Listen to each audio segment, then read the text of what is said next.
حتى بص الحركة دي بص اللقطة دي، حتى بص الحركة دي.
الستاند اللي معانا من شركة اركيتك موديل Z2 3D جين 3. ستاند ثنائي شغال عن طريق ضغط الغاز في الايد بتاعته. الدراع الواحد بيشيل شاشات لغاية 34 بوصة بوزن 8 كيلو تقريبا للشاشة الواحدة، وده وزن معقول جدا، والحجم بتاع الشاشة كمان مش قليل خالص.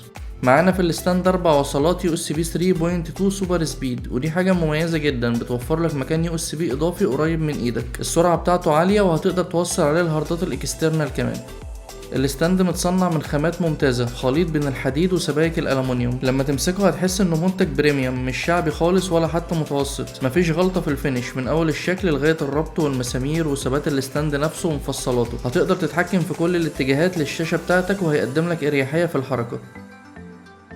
معانا كليبسين بيتشدوا لفوق بالشكل ده، هتقدر تعدي من خلالهم الاسلاك وتعمل كيبل مانجمنت. في كل دراع هتلاقي موجود كليبسين.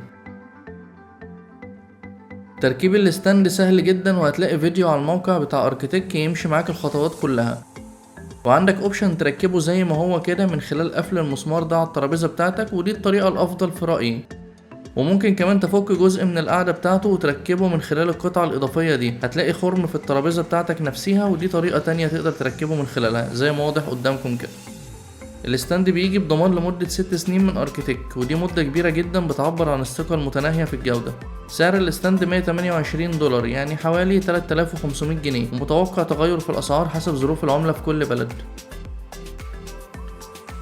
هتلاقي ستاندات كتيرة بسعر ارخص من ده، وهتستغرب من ان سعره كبير شويتين، بس انا كواحد جربت اكتر من حامل باسعار بتوصل لنص تمن اللي معانا ده تقريبا. عايز اقولك انك مش هتدفع الزيادة دي على الفاضي خالص. الستاند ده مش مجرد قطعة معدن تقيلة بتحط عليها الشاشة وخلاص. شركة اركيتك مراعية كل تفصيلة فيه، من اول المرونة في الحركة وتغيير اتجاه الشاشة لغاية الخامات المصنع منها والسوبر سبيد USB هاب، وحتى القطعة الاضافية اللي من خلالها تقدر تنظم الكابلات. كل دي حاجات احترافية ومستواها عالي، موجودة في Z2 3D جين 3.